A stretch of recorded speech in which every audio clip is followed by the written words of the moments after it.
Welcome, everybody, to this session where we're going to hear from our association friends. First, thank you to our sponsors, Los Angeles Tourism, Visit Syracuse, Travel Alliance Partnership, the New York Yankees, New Orleans and Company, and Nova HCM. Paul gave a big thumbs up for the Yankees. If you don't know about Travel Unity, we're a nonprofit focused on making travel welcoming to everybody. We're celebrating 10 years in June. We help the travel industry align with inclusive practices through workshops, through certifications, through sessions like these, all sorts of stuff. Do consulting work. We help the travel industry deepen its workforce pipelines, letting people know about careers. I will say, and this is important for this session, we define the travel industry as relating to anything where the main customers are traveling. So, yes, you will hear from people who do meetings and events. Yes, you will hear from people who work with motor coach and transportation and things like that. We are talking about a very wide array of things when we talk about the travel industry, and we want people to know that there are a lot of great careers. You can move from one to another. You can have these wonderful career pathways. We also are starting to build up our advocacy muscle, helping people with toolkits so they can make their communities more welcoming. We would love if you can get involved with us. You can volunteer, you can join a working group, you can join the advisory board, and I'm always happy to chat. Reach out, Ronnie, RONI, at traveluni.org. If you registered, you're entered for 2 tickets, up to $320 value for each ticket from the New York Yankees for the 2026 season. You also have a chance at winning a hardcover copy of Stronger Together Building World-Changing Collaborations That Succeed, written by our friend Nicole Mahoney. We hope you use the chat. We hope you write questions. And when we invite you later on to say or ask, please come do that. If you're not part of our alliance yet, we have different levels. Travelunion.org/alliance has more information. And if you are looking for the other sessions, if you've registered, you should have the links soon. If you haven't registered and are just watching this video, over the coming weeks, we will open up these videos to everybody. With that, we are going to open this up to learn about some very interesting associations that are going to have possibly more differences than similarities, but that's fine because we want to hear from all of our friends. So I will direct traffic here, and we'll start with our friend Paul from Meeting Professionals International. Who are you? What do you guys do? What is all of this? What is MPI? Thank you, Ronnie, for inviting me to join this panel. I'm excited about this discussion. Meeting Professionals International is a professional association, so we have individual memberships, not a trade association. We represent people who work within the business events community, so those tied to conferences, trade shows, conventions. We have about 13,000 full members, and we have an active community, people who engage with us in our education or events, about 180,000 on a global basis. That 180,000 community is primarily concentrated in South and North America and Europe. We do have some community and members across Asia and Middle East and Africa, but it's really primarily the three continents of North and South America and Europe. Our role as a professional association is really to advance those who work within the industry through education and certification, and to advocate for the benefits of investing in face-to-face events and conferences. Paul, could you just explain again? I know you might have done it a little, but you made a big point about it being a professional association. So how does that differ from other associations in terms of what you do and don't do, and how you're different from potentially other associations in our industry? Well, the primary difference between a professional and trade, and I'm sorry if I'm talking to people who really are familiar with this, is a professional organization, individuals choose to belong, and the membership is theirs.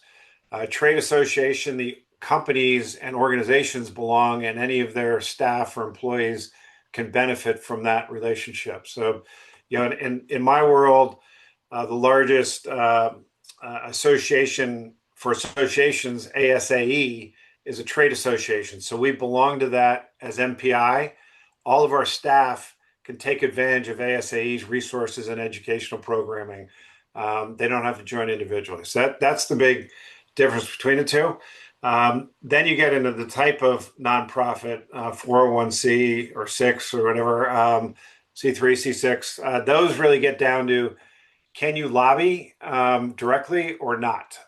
So the type of organization MPI is, we cannot directly lobby, but we can advocate. And that may sound like a little soft differentiation, but it's very important. We can't propose bills. We can't actually go on the Hill or any capital around the world and push for legislation to go through, but we can build the case for why that legislation is important, and we can get grassroots support from our communities to push the legislative bodies to move forward on important legislation that we see. Thank you, Paul. We'll stay with our US-based associations for now, even though both of you have global remits. TJ, you want to talk a bit about IGLTA and the IGLTA Foundation? Yeah.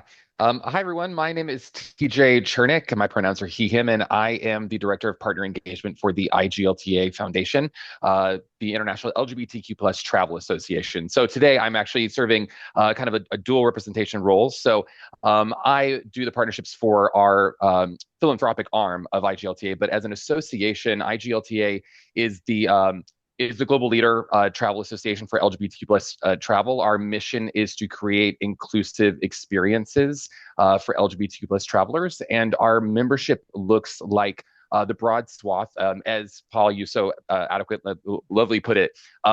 We have everything from airlines to agents, from hoteliers to independent travel advisors, all who have the intention of being involved in supporting the LGBTQ plus community. I think anecdotally, what I like to relay is whenever I say the words LGBTQ plus travel, it often conjures up images of beautiful people in beautiful places doing beautiful things, and it is that, and that is the ideal. But LGBTQ plus travel is also trans and non-binary people having to go through immigration and getting mistreated. It's non-binary people having to travel for their corporate international job to somewhere as benign as Florida, where I'm based, and not feeling safe to do so.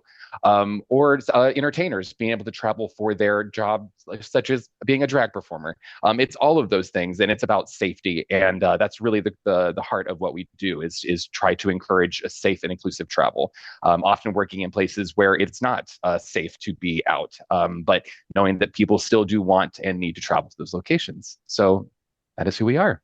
Thanks, TJ. I'll go by order of last name for our Canadian friends. Vince Accardi from OMCA and MCC. And what does that even mean that you have both OMCA and MCC in your name? Yeah, it was quite a surprise to me when I took this job. I'm the president of the Ontario Motor Coach Association and Motor Coach Canada, so two nonprofit member-based associations here in Canada. And we represent group travel. We started off with representing private bus owners. That's the root of both organizations, but we are the group travel industry associations, so hotels, destinations, attractions, anyone in the group travel market is our members, including tour operators. So we represent quite a few members right across Canada and across the US as well. We work quite closely with our US counterparts, the American Bus Association and UMA.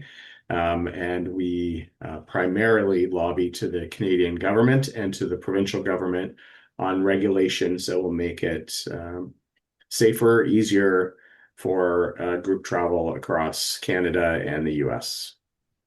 Vince, just to clarify, and sorry if you already said this, your members are not only in Canada, though. That's right. Yeah, we have the majority of our members are in Canada, but we have a good about 20% of our members are in the US. And why is that? Why do they decide to join you guys, even where there are is an American Bus Association and things like that? Isn't it obvious? We're awesome. We're awesome. No, well, listen. Our travel economies are integrated. Canada continues to be one of the biggest markets in the US, and the US continues to be one of the biggest markets for Canadian destinations. we've had some challenges over the last little bit, but we will continue to be each other's primary markets, and it's important to make sure that our members understand that we're here to work for them to get through this, challenging period, to show them value in their membership. And a lot of our U.S. destinations that depend on Canadians will continue to do so. And we will come back. The market will come back strong. And we need to be there for them. So that's we'll continue to invest and work hard to represent all of our members. Thank you, Vince. Who's Keith Henry? What is ITAC? Well, thanks, Ronnie. Yeah, I'm the president and CEO for the Indigenous Tourism Association of Canada. I'm coming from Vancouver, where our head office is located on the shared territory of the Musqueam, Squamish, and the Tsleil-Waututh people.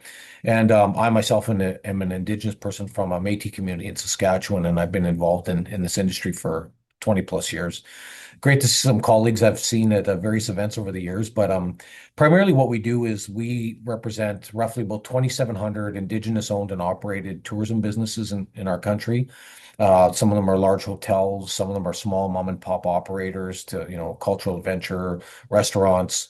So our job is to help really market and promote and really continue to build their market and export readiness of that industry. So in my time, I've definitely seen significant changes in the industry. We work alongside partners in the US, such as the American Indigenous Tourism Association, which I know some of you will be very familiar with Sherry and the team there. And we've been working collectively also internationally with Destination Original Indigenous Tourism to help really roadmap connections and alliances globally to really help build the sort of competitiveness and truly the market readiness of Indigenous led community tourism. So the US markets are important to us. I'm pleased to be part of the conversation today. Keith, if you want to take a second for those who might not be familiar with the term, what does Métis mean? Yeah, Métis, there's three Indigenous groups in this country that are defined. One is, First Nation. There's roughly 630 First Nation communities and various nations within that. Inuit are more the northern part of the country, and Métis are a distinct group of people who are sort of children of the fur trade. We formed as Canada evolved in mostly central western Canada, and then now today our Métis population has spread. It was the first intermingling of the First Nations and European individuals that came in really the 17 and 1800s. And what happened is we formed separate and distinct communities with our own languages, and I'm just one of those people, and very proud of my history and culture. Thanks for sharing. All right, so different spaces. I want us to start with, and this can be a broad industry segment, sector, however you look at it. This can be specific to your association, but what are the biggest challenges that you're seeing in your part of the travel industry, however you define that? We'll start with Paul. Wow, I keep getting picked first. Sitting in front row, I guess. So thank you. And great to hear the perspectives of everyone, where they're coming from. I think that's a nice blend you brought together, Ronnie. So well done. When we look at business events, I think there's three core areas that we're most challenged by. First, coming out of the pandemic, we lost almost 80% of our workforce. And we're not getting majority of those people back. They were multi-generational people, understood the heart and soul of hospitality. They understood events. They were passionate about it. And on both sides of that formula, whether you're the event designer or implementer, organizer, or you're the service that's providing resources to them, the venues, hoteliers, food and beverage companies, we lost a good majority of our workforce. So we are now in a process of rebuilding, finding the talent, attracting the talent, and then educating the talent. And that is a huge challenge for us as an industry. While we've been successful in the last 3 years of rebuilding the numbers, it's going to take a long time to rebuild that heart of hospitality, the understanding, the experience that really fueled a very well-oiled industry and now has to rebuild itself. So that's the number one challenge whenever I'm out and about with our community, talking to other organizations. It's workforce development. It also provides us massive opportunity. It provides us opportunity to reach into communities that may not have seen this as a path for their career, to reach people who we can now integrate and involve within this industry and provide really good opportunities for them from a income and career perspective. So that's a two-sided coin. It's also, for me, that's what associations do. We educate and advance people. So no better place and time for associations to shine and provide value add than right now because of workforce development. The second area is really, just what we're all experiencing. It's that travel mobility challenge, which has become even more present over the last 12 to 24 months with the growth of nationalism, tighter borders, the challenges to get people to move around. If you even look at our Canadian-U.S. border, our inbound travel from Canada right now is down over 30% year over year.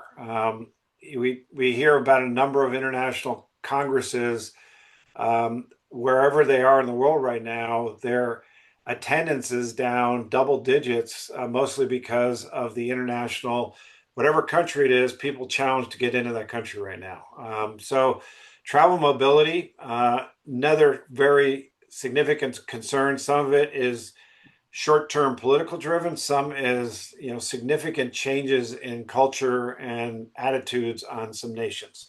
And then the third part is a bit of a fallout of that, but it's the term we use, and some people just don't like the way we phrase it, but it's kind of the most recognizable way to say it. It's the weaponization of travel. It's the idea that, hey, if we don't like something in a market, let's just boycott it. What ends up happening is you end up hurting the people you're actually trying to help in most cases. So trying to find a better way around having your voice heard, driving change, influencing decisions without actually cutting off the economic pipeline to the people that you think you're helping. Those are the three things for us. That was great, Paul. I was going to bounce around, but I wasn't going to do the same order, but you put me in a position where I have to call on TJ because for LGBTQ stuff, a lot of people both would guess and kind of, might even pushed for, and I don't know how much you want to go into this, TJ, the idea of IGLTA boycotting places like Florida. Anyway, I'm talking too much. TJ, No, boycotts and all of yeah. that. Please continue. I'm so glad you called me because I was so excited to hear what Paul said because that is the stance that we take as an organization. We don't believe in boycotting, especially locations, because we believe that when you encourage a lack of participation in communities like my own here in Wilton Manors, one of the most concentrated LGBT communities in all of the United States, it does not serve us as a community if in a tourism-based economy for you to not come visit it. It hurts local economy. So I'm totally where Paul is on that. I think it's really important. And I think that kind of speaks to like one of the biggest challenges that we're facing as an organization, because we are a global organization of 1,000 members in 80 different countries. So everything, travel looks different for every person, every country. But unfortunately, so many countries are following suit of the United States right now. So we're seeing, unprecedented amount of anti-LGBT legislation being passed in different countries, including our own. We just had a horrible one passed here in Florida. But I think that's really where the issue that we're facing as an organization, and it's that sticker shock of this political pushback of anti-LGBT movements, and how that is affecting the desire to travel, because as Paul mentioned, we have a huge Canadian contingency here of snowbirds that come to Florida, and we are seeing a 30%, decrease in travel. We're seeing a lot of departures of our Canadian residents who have homes here. They're selling them and moving away. So we're seeing a very harsh response to that. But I think the way we're responding to it as an organization, some of the things that we're doing are the foundation is specifically responsible for creating the resources that we feed to the association for our members, especially around safety and security. So producing things like trend surveys to see what the LGBT community is spending on, what the trends are, so that companies and destinations can make strategic decisions for and about the LGBT community. But also we create resources like our gender diverse travel safety guide. So we can provide resources to gender diverse people who, if they do need to travel, they have a guide that's been created by gender diverse people for gender diverse people on how to do that safely if they need to travel. And then looking kind of globally, what we're also doing is if you're going to travel to Azerbaijan or to Morocco, we want you to be able to do that safely as an LGBTQ plus person. So we do fellowships for small businesses that are LGBT owned and travel in those destinations. So we provide capacity building, business development, funding, grants to support small businesses in those destinations, kind of creating that global international business impact. So I think I answered all the questions, but That was great, DJ. Thanks. We'll go with Vince. What are the challenges that you're dealing with in your part of the industry? Well, I think Paul and TJ touched on a few of them. I think there's a general census from consumers, and so let's remove ourselves from our members or my association. But consumers are at the end of the day the reason why we all exist. Um, they're making travel decisions, they're deciding where they're going, and a lot of that is rooted in the ease of travel. Like, can they cross borders easily? Like, what's the visa process if there is one? Are they going to feel safe when they go to a destination? And if any of those things become, like, borders become thickened, if there's more regulations around how to cross a border or what am I allowed to bring, or are they actually going to take my cell phone and go through my social media? Like, these are all things that scare consumers, and they make decisions based on how they feel. And some of them can be real and some of them might not be real. So we have to also, as associations, help people understand, some of the news cycle stories that come around about, people being caught up in borders or whatever, and why that may have happened, because there's often a very good reason some of that happens, but that doesn't come to the forefront. But safety is a whole other side of it. And if people don't feel safe, they're probably not going to travel. And yeah, some consumers are using their wallets as a weapon, but also I think if you peel back the layers, you get into things like safety. You get into things like, how easy is it for me to travel to a destination? And that's a big concern because that is something that takes time to build back trust. It takes time for consumers to feel good about destination. But I got to say, we've all been through it with the last pandemic. There is still interest, there's still demand, and when people feel like they can go and be safe and visit a destination easily, they will come and they will bring their wallets with them. Thank you, Vince. Keith, I invite you to do both things, whatever broader sort of industry stuff, but to also level set for what are the challenges that Indigenous tourism, has, and what should people know about Indigenous tourism for those who might be new to even thinking about that concept. Yeah, often for some folks listening today, it might be very new, but what we're trying to position Canada is to be a global leader as an Indigenous destination, and that's about sharing our culture as part of what is truly Canadian. Many people don't think of it in that context, right? And that's where our families and our communities are the original inhabitants of the land. So we're trying to find ways to bridge that just generally within the industry. So that continues to be a big challenge for us. How do we work with destination marketing organizations, tourism industry partners?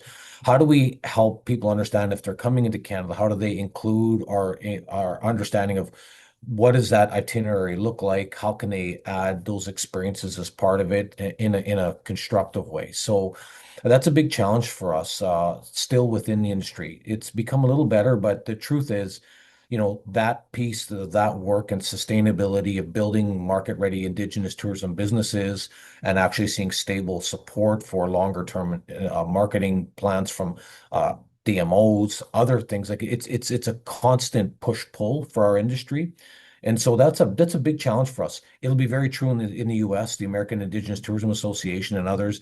We are always trying to find a way to find resources to ensure that our industry can have be seen as a meaningful player and really enhancing how we market and promote our countries. It's in everyone's economic interest because a lot of the visitor intel. So on the positive side, the sentiment, whether it's for us here in Canada, whether it's domestic or international, is exceptionally high. I mean, for Canadians, it's 7 to 8 out of 10 Canadians are very interested in exploring Indigenous culture. So that's going to be through our tourism businesses. On the international side, we work with partners like Destination Canada that could do a lot of that sort of sentiment review of many of our key markets, and it keeps continuing to grow year over year in terms of interest. So those are things that are the challenge is how do we actually create the funnel of helping our businesses become much more economically feasible and sustainable. So we've got sort of I guess, a number of issues that we're tackling. I do want to come back though to one of the things that I think is a really big challenge for us right now collectively, and I think it's really misunderstood on the U.S. side of this. And I mean this with all due respect to my colleagues here. We are also feeling the pain of U.S. visitors not coming to Canada. It is a really we as ITAC we do sort of we after every major tourism season we do a sort of a check-in with our businesses. We're a national body that does this. We really ensure that we have right Indigenous-led research. And I can tell you the number one issue we faced in terms of business losses this year was due to tariffs. It impacted just about 70% of our businesses across the country. So I know the narrative seems to have been it's a lot of Canadians weaponizing and going that way. It's actually we're feeling it back this way as well. And so I think that we as an industry we've made a point of saying, okay, well, let's just work together in a really positive way, which is why I love doing these kind of seminars because we're doing the same thing with Beyond Borders Tourism Coalition. We need to move past just talking politely to each other to really strategically leading by example so that hopefully policymakers and partners can truly just follow the vision. So I just want to say that that's really important to us.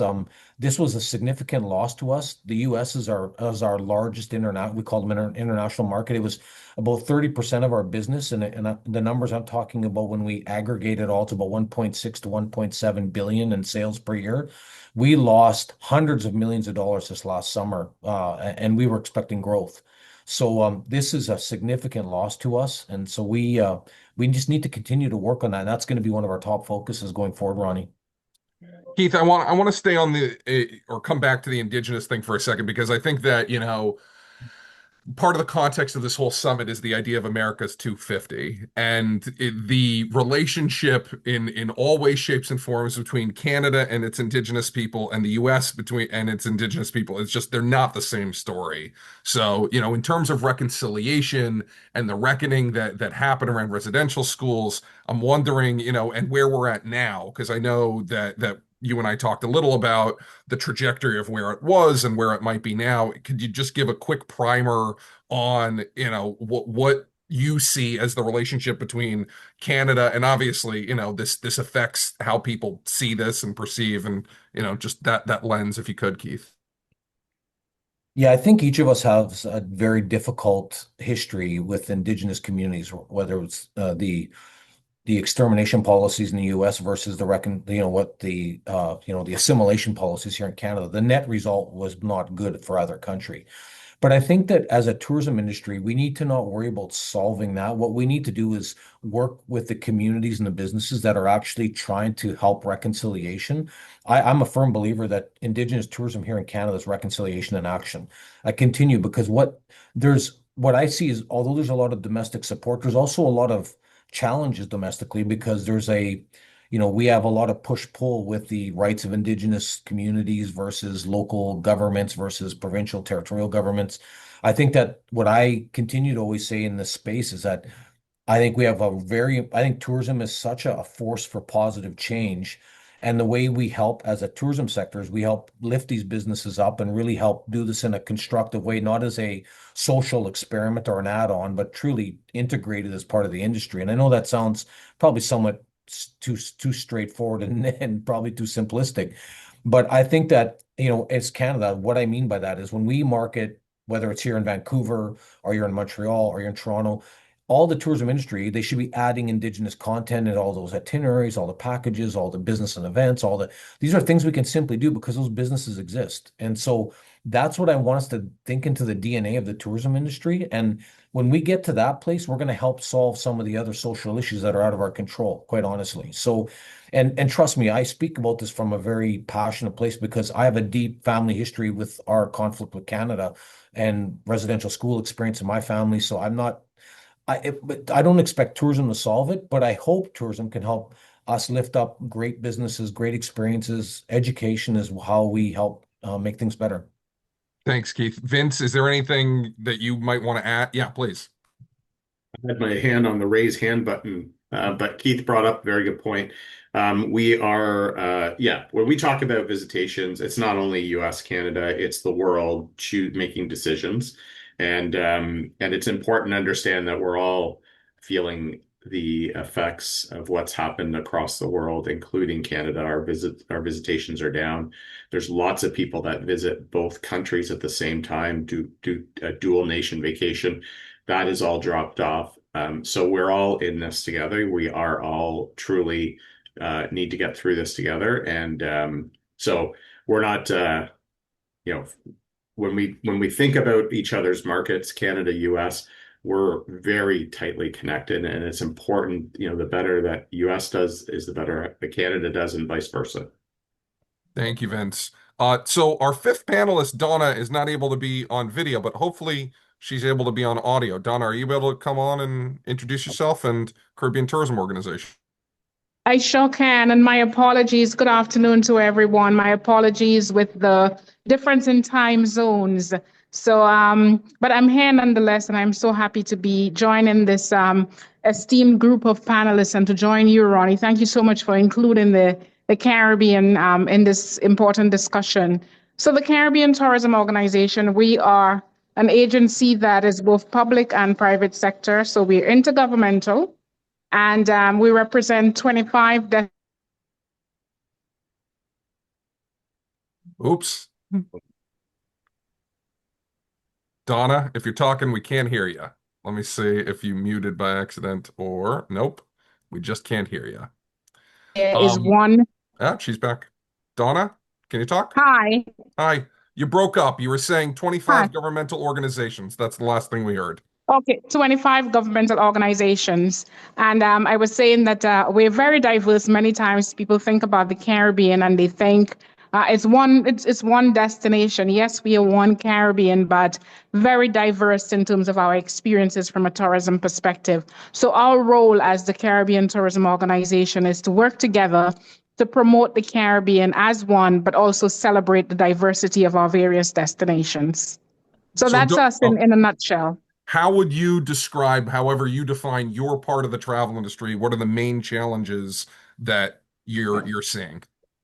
Okay, well, Ronnie, I had some time to listen to some of the other panelists, and what I wanted to say is that as you know, when it comes to tourism, even though we're geographically located in different locations, some of the challenges are indeed experienced in the Caribbean that was mentioned before. One of the main things that we face, because our source markets are North America, Europe primarily, the geopolitical issues are a part of what we face in terms of challenges. But the ability to plan long term is not really an option for us. We have to keep very agile. And we certainly believe that being agile is the best competitive advantage that we could have as a region, because these are times of uncertainty. So planning long term has now become a challenge for us. Thank you, Donna. All right. As an organization, Travel Unity, focused on inclusion, I want to dig into what each of our association friends do to help their members feel like they belong. So, Paul, you're in the cat seat, isn't that what they call it? All right. Well, for us, I've been blessed to be leading this organization for 13 years, but it's been around for 55 years. And what's interesting about Meeting Professionals International. It started in a basement with some event planners who got together and said, wouldn't it be great to have an opportunity to be with a group that we could share best practices, hear each other out, and support each other? And at that time, they formed the basis or the nucleus of what MPI would become. And they created 50 plus years ago a document, the principles of professionalism about which MPI would operate from. So think about 55 years ago, core to that document, there were four pillars. We've added a fifth since, but of those four pillars, one was sustainability and one was diversity and inclusion. So from the beginning, this organization was built around creating safe environments, welcoming, and then within those members, how they could then put on events and trade shows that were also welcoming. So it's at the ethos of what MPI is. We've built upon that through the years. I said we've added a fifth pillar. That pillar is fighting human trafficking, which we think is one of the greatest horrors in the world that just unfortunately travel is an enabler of. So we've added that to the pillars. But being a welcome, inclusive organization, as well as one that tries to educate and train our community to then put on events that are welcome and inclusive, is just the basis of what we do. So we do that through our educational programs. We do it through the structure of our membership and our community engagement, both at the global and chapter level. We've been really working and putting a lot of emphasis using a lot of the new technologies into our communities creating their own sub-communities. So giving them the platforms upon which you can belong and engage with many different types of people and organizations across the MPI community. I kind of look at it in a very illustrative way of MPI is a university. When you go to that university, you then choose a major.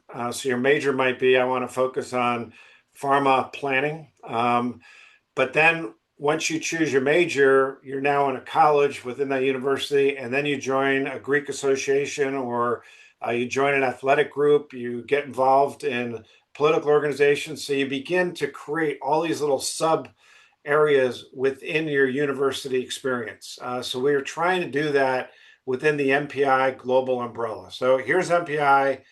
We are within our MPI world, allowing people to create and integrate with other types of people and organizations. And then we're partnering more and more with other like-minded, similar organizations that may be complementary to what we do. And it's a great example, Ronnie, what you and I have done with organizations, bringing MPI and Travel Unity together. We're doing that with more and more groups so that we have a shared platform and can expose our members and communities to other like-minded organizations and like-minded people to expand what that community looks like.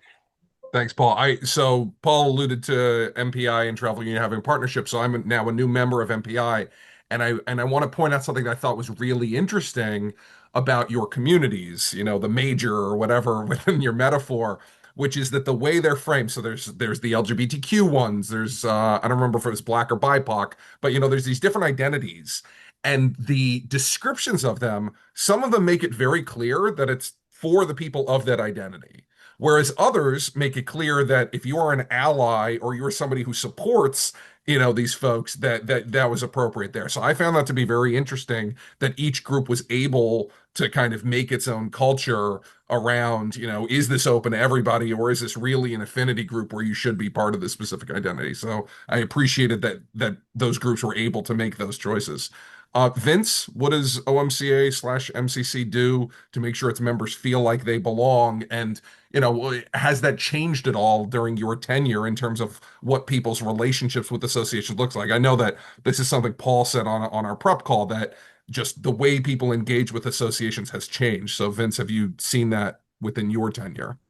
Yeah, absolutely. I started here during the pandemic, so 4 years, and took over an association that's about to be 100 years old in a couple of years. Some of the stuff that the association had done for a long time was very similar to the way it was done when I started. But I'm pleased and I'm proud of a lot of the work that we've done. Keith and I, through our long history in this industry and a few careers for me at least, um, I'm proud of the work that we've been doing with Indigenous organizations, with Keith's organization, with his predecessor or his the Ontario Association that represents Indigenous tourism. I'm proud of the work that Ronnie we did last year with some providing training. Um, I think our role as an association is sometimes to lead from the front and not necessarily, provide like we have to provide examples to our members, and the members will follow. Since we did a lot more work or started to bring in more Indigenous tourism opportunities into our marketplace, almost, I think last time I looked at the numbers, it was something like over 50% of our tour operators who just 4 years ago weren't even including Indigenous experiences or businesses are now including them in their itinerary. So it's these little things that we can do to make a difference. Paul talked about human trafficking. We've been working with an organization for over a decade now that talks about that, and just providing these educational opportunities, providing these leadership opportunities for members make a difference. Sometimes it's a formal partnership. Sometimes it's just as easy as demonstrating something that maybe they should be considering doing in their own businesses. We'll do this debate style. Keith, you were name checked, so you can go next. Okay, wonderful. Yeah, no, we do. We try and work. We have specific things we do with each of our members, right? We have 4 program areas, partnerships. So we actually deliver programs that help the members in our Indigenous tourism provincial territorial bodies really participate in specific partnership programming, which includes things like our accreditation, like so for us around market and expo readiness, we've created the original brand, and so part of it is because we're trying to help the consumers understand what it means to be an authentic Indigenous tourism business, whatever shape and size it comes in. There's a big difference between hotels, cultural centers, restaurants, etc. But so we have a very specific Indigenous-led set of programs through partnerships. On the development side, that where's with the actual members that participate in the original accreditation. So we've been building that for the last number of years. We do evaluations, assessments. We really show them it's not being market readiness isn't being defined by the industry or the DMOs, and I don't mean no disrespect to them. It's being defined by us as an Indigenous led. So that's really important to us. And that's what makes us successful in that venture. We also do things like conferences, the International Indigenous Tourism Conference. I know you're just at Ronnie. Some of you may not know this. We run the world's largest Indigenous tourism conference around marketing and strategies and helping the industry understand to work with us. We just had it in Edmonton a month ago. We had representatives from 14 countries there, over 1,100 delegates, massive uptake of how to build Indigenous tourism. So we really engage that way. On the leadership side, that includes a lot of our research. So Indigenous-led research, we specifically put out Indigenous-led research. I could give you a laundry list of what's the economics and what's often missing for Indigenous communities and entrepreneurs is Indigenous data. And so we're actually cultivating that. We've been doing that for the last 10 years, and we've become quite sophisticated at providing that sort of real intel, both from a consumer and a supply side. And I guess on the marketing, the final area, we really do a bucket of list of things for our businesses and members to benefit. We significantly, you talked original is a development and partnership style initiative, but once they're there, we really market and promote Indigenous campaigns.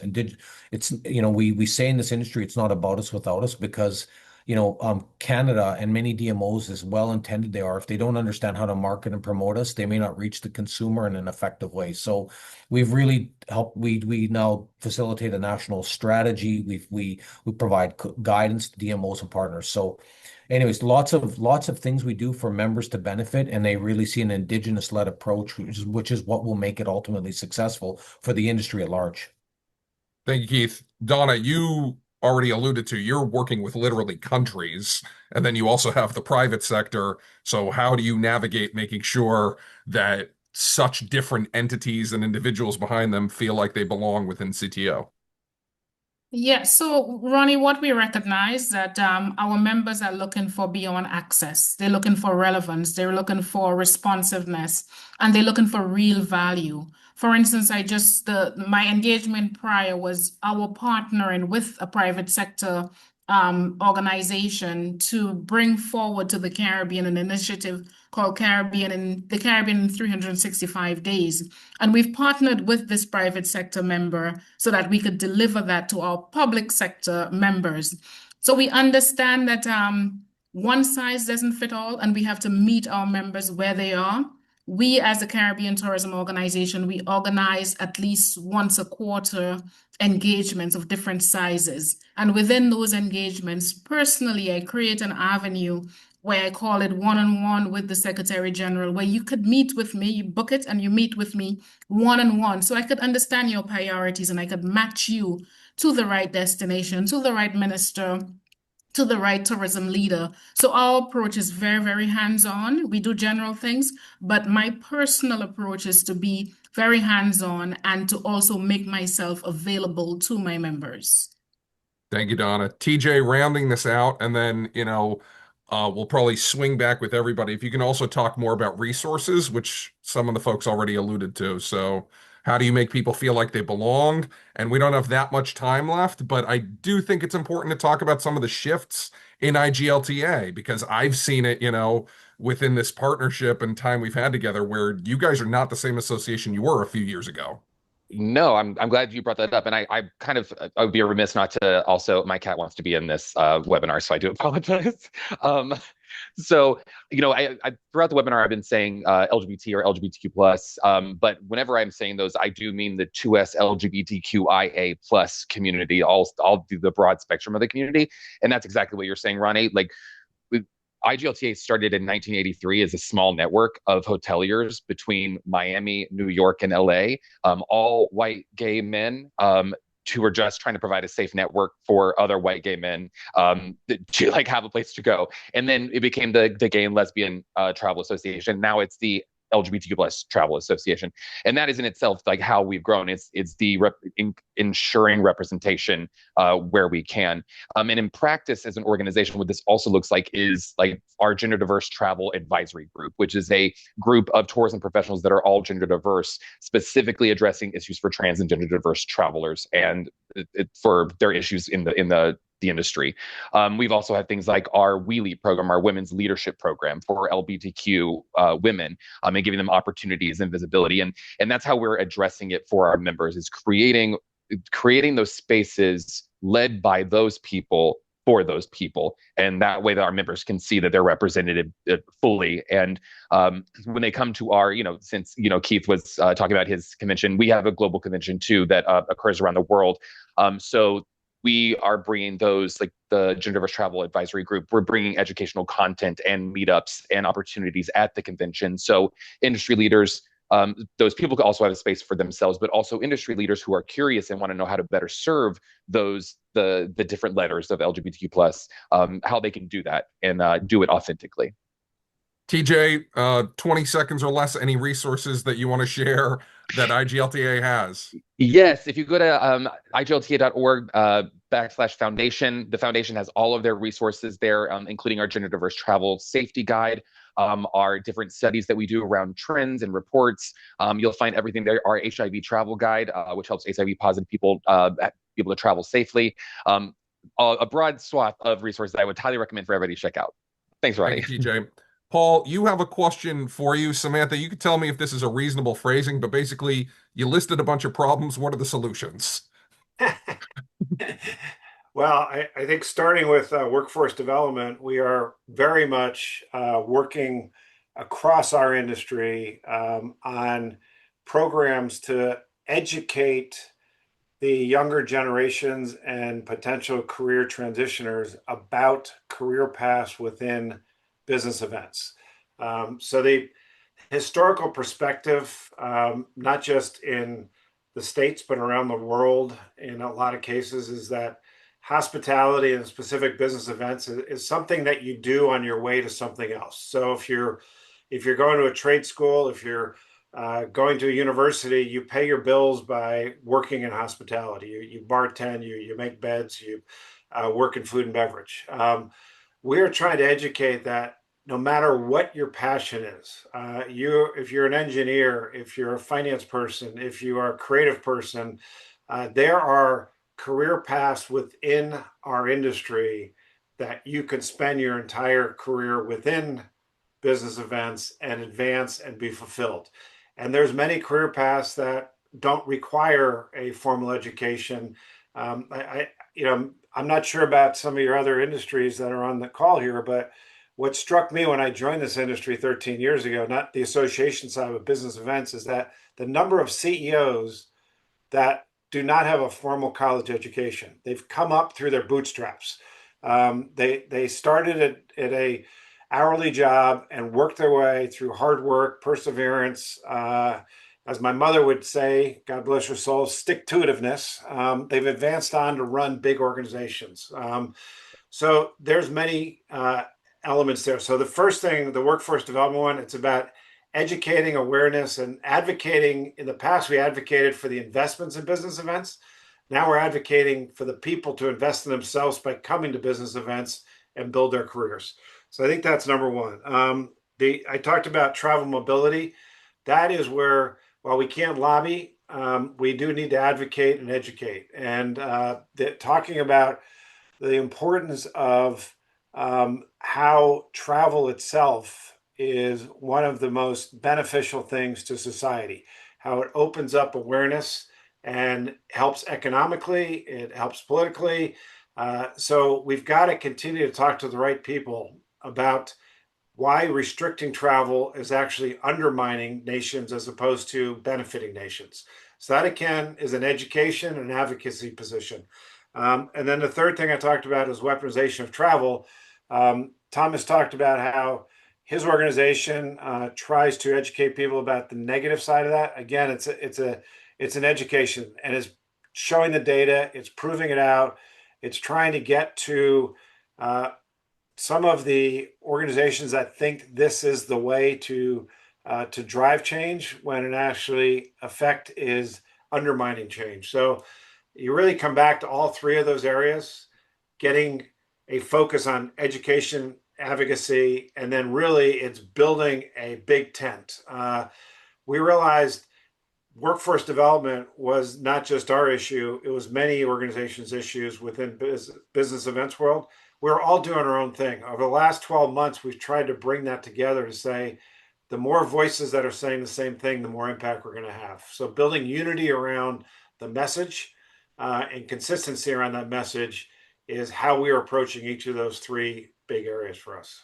Thanks, Paul. All right, so we're going to use our best media training hats, 20, 30 seconds max for these last couple questions, and we'll stay on you, Paul. One thing you'd like to see your fellow leaders in the travel industry doing, one piece of advice you'd give to future leaders in this industry. Well, the first one just follows on what I just talked about. Let's all work together. We may have very niche sort of nuances in how we talk or dress, but the core issues are the same. So let's get a platform that we can all align to and make that the foundation of our messaging going out there.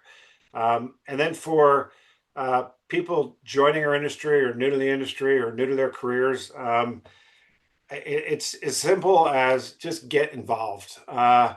Your career is going to be made by what you do. And I think associations, I'm biased in saying this, but they're a great platform for individuals to develop, network, grow their passion, learn, and advance themselves. And particularly if you work in a field where the organization you work for doesn't really understand what you do. And for us, that's meeting planners. And a lot of, you work for a big pharma company or a packaged goods company or an engineering company, they don't know how to train you.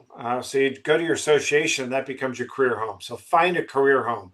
Find a place that as you go through the steps of your career, you can build a community around yourself to support you, help you grow, and where you can get involved. And that, what struck me when I joined MPI, I heard more than anything else from our long-term tenured members is MPI is my career home. And they are fanatical about it. They're passionate about it because it's helped them through their ups and downs and helped them develop their career. So get involved. If you buy a gym membership in January and you don't show up at the gym, it hasn't done you any good. If you join an association, you don't get involved, it doesn't do you any good. The more involved you are, the more it's going to help you. Thank you, Paul. Vince, what do you want to see from fellow leaders? What advice for future leaders? I think one of the biggest moments in my career from was showing just the power of collaboration was the hardest hit coalition that we were part of during the pandemic. And I think what came out of that was incredible amounts of wins from government advocacy, from coordination, and I think from fellow leaders in our industry. We need to stay connected because we're working on a lot of the same things. So if we can align, we're going to get things done. If we're going to sit in our corners and not align, then it's going to take a lot longer. So, and that's pretty much the same, I would say, to a future leader is get to know your colleagues and get involved and align with people because there's lots of people doing the same work out there. You just need to find them. Keith? Yeah, a lot of great points. Partnerships. But truly, for me, I think the one message I'd leave you all is continue to force yourself to learn and appreciate what Indigenous tourism actually means and how you can actually build with it in a good way. Because there are associations like ITAC or the American Indigenous Tourism Association that are doing significant heavy lifting, and we need partners to help us continue that road to reconciliation, or whatever you want to call it. Doesn't matter. Our success is your success, and we all work together. That's positive for all of us. TJ? As you climb up, always reach back. Pride and inclusion goes beyond Pride Month. Black History is beyond February, and Indigenous Month is beyond June as well. And for future leaders, get LGBTQ plus people, give LGBTQ plus people a chance. Paul, it's so important. Being able to provide employment is huge, and representation in leadership is wildly important. I think that's it. Donna, you get the final word.